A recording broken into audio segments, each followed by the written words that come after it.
Il est 19 h, mesdames et messieurs, c'est l'heure de vous informer à présent vos titres. Première édition du Forum économique et d'investissement RDC-États-Unis.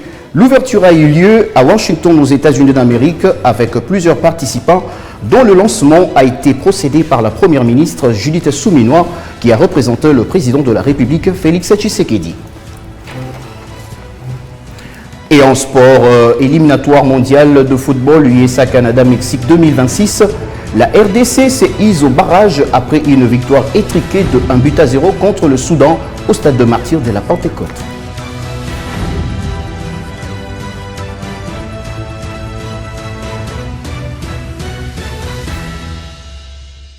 Ouvrons ce journal avec l'ouverture de la première édition du Forum économique et d'investissement RDC-États-Unis le mardi dernier à Washington, aux États-Unis d'Amérique, devant le patronat américain dont le lancement a été procédé par la première ministre Judith Suminwa, représentant le président de la République Félix Tshisekedi, avec comme thème le mine, énergie, agriculture et infrastructure, éducation, technologie et santé, finances et assurances. Plusieurs exposés ont émaillé cette cérémonie d'ouverture, notamment celui de la première ministre Judith Suminwa, de la directrice générale adjointe de la Société nationale d'électricité, de la gouverneure de Lualaba et son collègue de Haut-Katanga.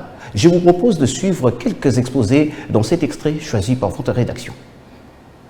En attendant INGA 3, qui sera sûrement la panacée dans le secteur énergétique, nous continuons, nous, la SNEL, nous avons INGA 1 et INGA 2.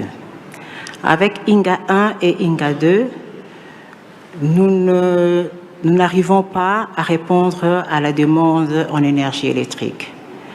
La demande ne cesse de croître, donc il y a bel et bien là déficit. Donc il faut trouver d'autres solutions. La solution, c'est en termes de mix énergétique. Donc, il faut voir d'autres sources d'énergie. Comme ça a été souligné ici par d'autres intervenants, par rapport au potentiel hydroélectrique dans notre pays, alors nous pensons que c'est plus évident et indiqué de mettre de projets, de penser sur l'hydroénergie électrique. La province du Lualaba se présente aujourd'hui comme une terre d'opportunités. Elle concentre 4 secteurs prioritaires d'investissement: les mines, l'énergie, l'agriculture, les infrastructures, véritables piliers d'une croissance durable et inclusive. Les mines. La province du Lualaba est aujourd'hui le moteur économique de la République démocratique du Congo, au cœur du couloir minier les plus dynamiques du continent africain. Elle est connue comme le centre névralgique du cuivre et du cobalt à l'échelle mondiale, 2 métaux indispensables à la transition énergétique et aux technologies vertes. Mais au-delà, notre sous-sol regorge de zinc, de nickel, de colombo-tantalite, d'or, des pierres précieuses, des matériaux de construction à haute valeur ajoutée. Ce forum incarne la volonté partagée de nos 2 nations de bâtir un partenariat économique durable, équitable et mutuellement bénéfique, fondé sur la confiance, la transparence et la complémentarité des intérêts. Avec une population estimée à plus de 100 millions d'habitants, une géographie unique et un potentiel naturel exceptionnel, la République démocratique du Congo se positionne comme un partenaire stratégique des États-Unis d'Amérique dans la construction d'une économie verte, résiliente et inclusive. Ce forum constitue donc une tribune privilégiée pour présenter les opportunités concrètes qu'offre notre pays dans des secteurs à fort potentiel. Comme cela a été dit avant moi, on peut citer les mines et l'énergie, notamment à travers le programme INGA 3, et le développement des chaînes de valeur du cuivre, du cobalt et du lithium pour la transition énergétique mondiale. Il y a aussi les infrastructures routières et ferroviaires, telles que le corridor de Lobito, véritable catalyseur d'intégration régionale et de compétitivité continentale. Thank you so much.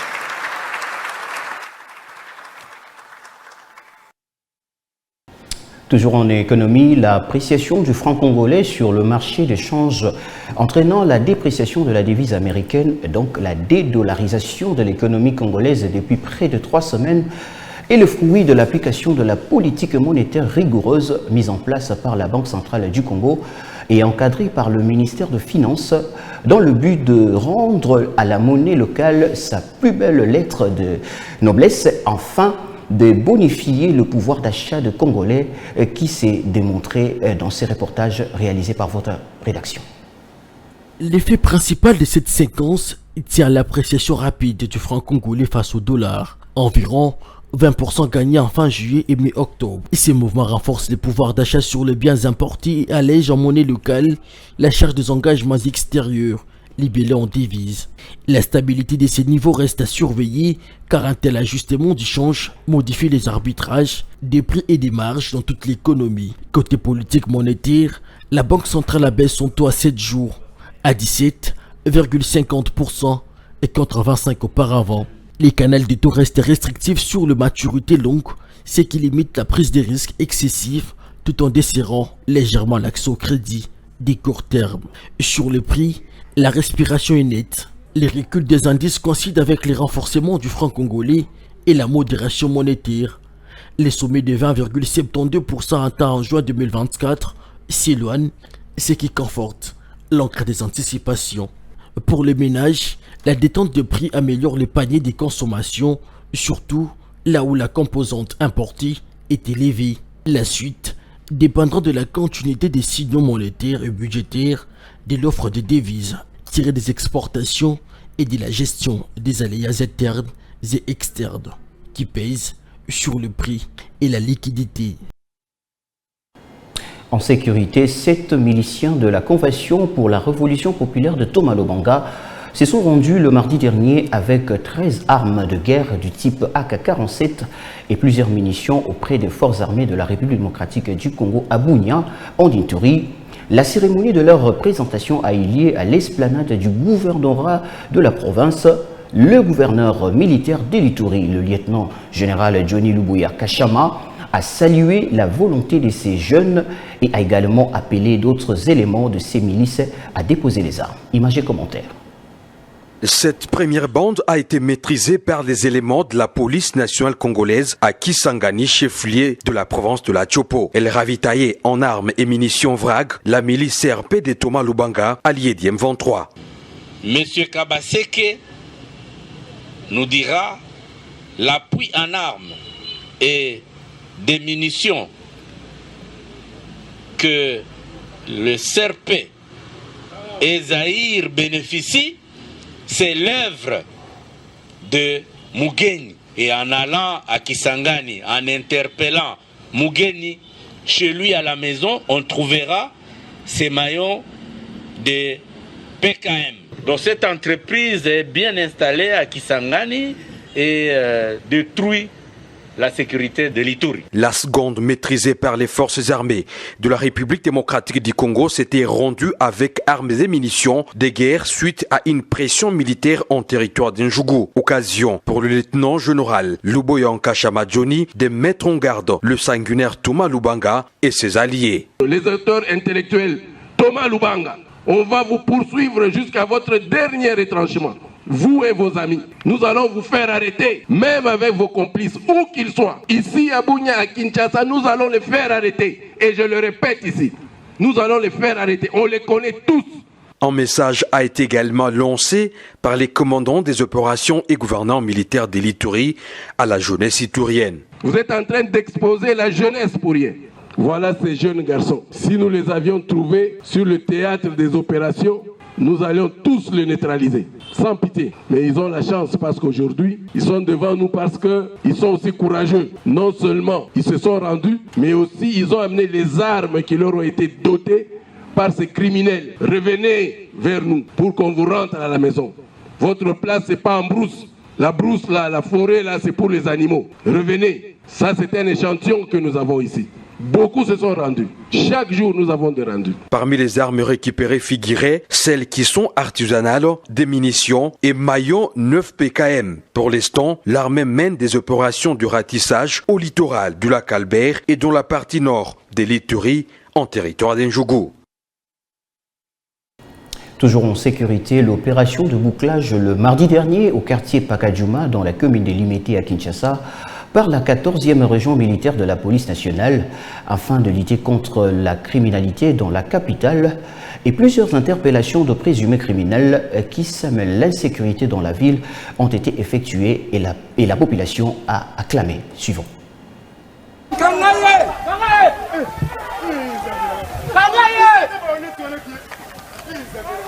Mabela leta bachangonde wenje ata zando penja paka jumelongwa tokoyi wenja njo tozabuzaki wenje bato batekaka lokwa babuki banjele ebele paka jumeza nde wenje bato batekaka basi apaka bakende bazonga penja bisika bango bakata biso batekola biso omoni ekomado miyibi nyonso tu awa batelefone batomona pasi ya batemona passe ba criminel awa na paka Juma vraiment likanisi asali ya bouclage oyo biso nyonso tu tosepeli na likanisi oyo me nde batie wana bazonga te awa bato bakomi na sécurité awa me bato bituka me bato makolo donc kime ezalaka te mal à l'aise me bato moto mal à l'aise toyebi te oshiste eza nini po awa ezalaki zamba batracasserie bacriminel bazalaki vraiment kosamusa awa ya mabe mais grâce ya bato ndenge bakoti ede vraiment site oyo ezwa mwa valeur pourtant ezalaki zamba bazoboma bazobotola ekomaki esika ya bacriminel mais grâce ya bandeko na biso baye kotonga eza na limité na commune ya limité na quartier ya Sokopao 3 oyo eza Sokopao 3 toza Sokopao 1 Sokopao 2 ngwa nduba site oyo awa Sokopao 3 alors site oyo ede bato ebele baza kokele na bisika ya kovanda parce que bazokenga na bango nanu baangare babikoki mais sikoyo na esika ede bato baza kokele na bisika ya kovanda baza kosouffrir na baproblème ya loyer ekomi bato mosusu baya kokota kobombana awa mpona koya kosala batracasserie tozali awa na Limete na quartier Pakadjouma en tout cas nasepeli mingi parce que ntango nyonso tu nazwaka bapel ya bachef du quartier ya localité koloba mpo na tracasserie mpe na makambo ya kuluna oyo ezali na kati ya quartier oyo lelo namoni ezali mission moko conjointe armée na la police bazali mpona kosala basalaki bouclage namoni mpe na nsima na ngai bomona na bilili bato oyo bakangi bango moko bakoyeba nde bakokende na bango na kati na bango wana bato mabe bazali mpo na kati ya quartier oyo bato mabe bazali yango wana napesi merci mingi Longonya na 14e région militaire et puis na la police na biso na mosala kitoko basali na butu lelo. En tourisme, la 5e édition de la Semaine congolaise du tourisme est ouverte à Lubumbashi dans le Haut-Katanga du 13 au 17 octobre sous le thème tourisme durable, moteur de diversification de l'économie, vie de moments historiques. Le mardi dernier, le ministre du Tourisme Didier Mazenga, accompagné d'un grand nombre d'invités, a effectué une randonnée sur le site Lumumba, au village Chitembo, à 50 km de Lubumbashi, mais également à l'ancienne prison de Kasombo, où était mort le prophète Simon Kimbangu. Je vous en prie de suivre ces moments d'ambiance qui a régné au sein de ces sites touristiques. Regardez. Après le lancement officiel de la Semaine congolaise du tourisme, le ministre national du tourisme Didier Mazenga Makanza a pris la route en direction des deux sites emblématiques, les sites Lumumba et l'ancienne prison de Kasombo. Sur une route bien aménagée et bordée d'une population nombreuse, la délégation ministérielle a été chaleureusement accueillie d'abord sur le site Lumumba. véritable lieu de mémoire du tout premier Premier ministre de la RDC.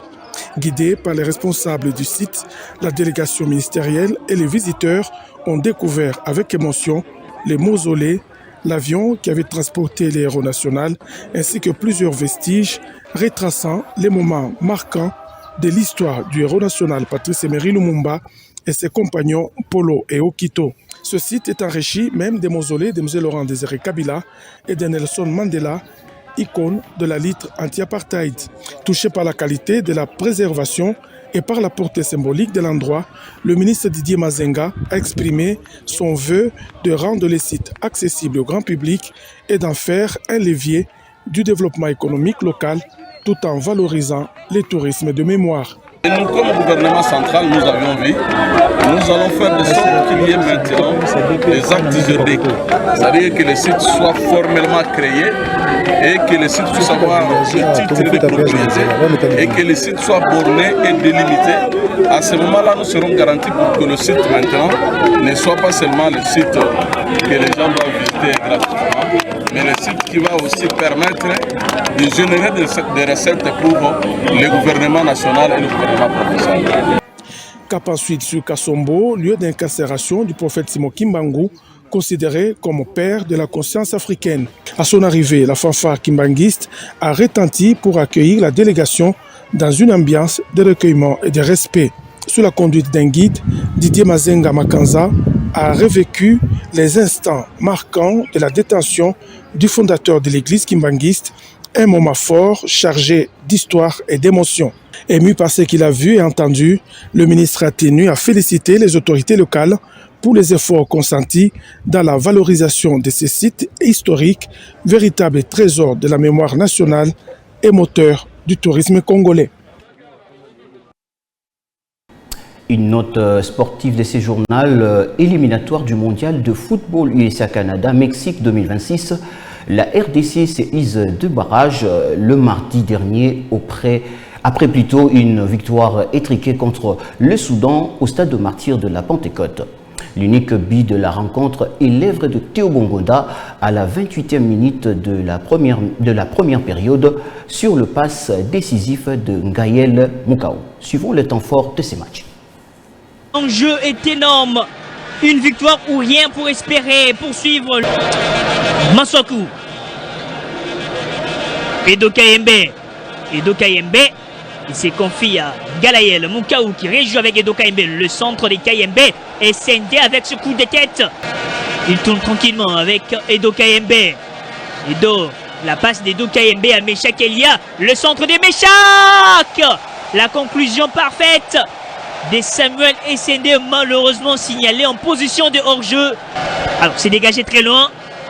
Les duels aériens avec Touanzebe, nouvelle déviation soudanaise. Il est dans la surface, les crochets infligés à Chancel Beba. Pas de faute signalée, même si le camp du Soudan essaye de réclamer la faute. Bemba qui va tenter de localiser Edo Kayembe. Ça manque une bonne précision. Attention à ces pressings, aucune faute n'a été signalée. L'attaque si intéressante des Léopards avec Théo Bongonda. La frappe de Théo. Quelle fusée envoyée par Théo Bongonda. Les gardiens soudanais ne peuvent rien faire sur cette frappe calibrée de Théo Bongonda. Et ce but qui relance tout un pays. 28e minute de jeu. 1 pour la République démocratique du Congo. Et 0 pour le Soudan. But inscrit par Théo Bongonda. Et le président de la République s'est content sur cette réalisation de Théo Bongonda. On revient quand même sur ce but. La passe, le contrôle. Il prend son temps pour fixer et d'envoyer ce missile encore avec cet angle. Dans le même chapitre, en conférence de presse après match RDC Soudan du mardi dernier au stade de martyrs de la Pentecôte, le sélectionneur congolais Sébastien Desabre se montre confiant quant au barrage de 4 meilleurs deuxièmes et croit encore aux chances de qualification de Léopard congolais après le faux pas contre le Sénégal. Il est ici dans ses propos recueillis par votre rédaction. Oui, c'était important. Comme je l'avais dit avant, il fallait qu'on s'impose pour pouvoir soit se qualifier directement à la Coupe du Monde, ce qui n'est pas le cas, puisque le Sénégal a gagné. Il faut féliciter le Sénégal pour cette qualification. Et nous, il fallait gagner pour assurer notre place de meilleur second. Voilà, on termine, donc il me semble, deuxième meilleur second derrière le Gabon. Donc voilà, au niveau statistique, on fait deux matchs sans prendre de but pour nous, avec deux systèmes de jeu différents, et puis on continue notre route, et c'est ça le plus important. On peut se dire que malheureusement on n'a pas atteint la première place, mais que néanmoins il me semble qu'on fait quand même des phases de qualification qui sont intéressantes, puisque je crois qu'on marque 15 buts, on en prend 6, on doit avoir 7 victoires sur 10 et un match nul et 2 défaites. Donc effectivement, au niveau statistique, ça nous a pas permis dans cette poule en tout cas, puisqu'il y avait, je le rappelle, une équipe qui connaît bien la Coupe du Monde, le Sénégal, dans cette poule. C'est comme ça. En tout cas, on a pu avancer quand même, et on continue d'avancer. Et après, bien sûr qu'on a parlé de ça avec les joueurs. Les joueurs savaient exactement le classement qu'il y avait. Il fallait qu'on s'impose. Donc tout le monde est connecté, et nous, l'essentiel, nous, ce qu'on veut, c'est avoir notre destin entre nos mains. C'est ce qu'on avait ce soir. On a fait le travail, il faut féliciter les joueurs. Et maintenant, ces barrages, c'est des éliminations directes avec des phases de prolongation et de pénalty comme à la CAN. Donc après, c'est des matchs où tout peut arriver. Et nous, on va jouer notre chance et porter comme d'habitude haut les couleurs du Congo. Voilà, c'est ce qui marque la fin de ce journal. Nos salutations à tous les téléspectateurs qui nous ont suivis depuis Congo-Brazzaville.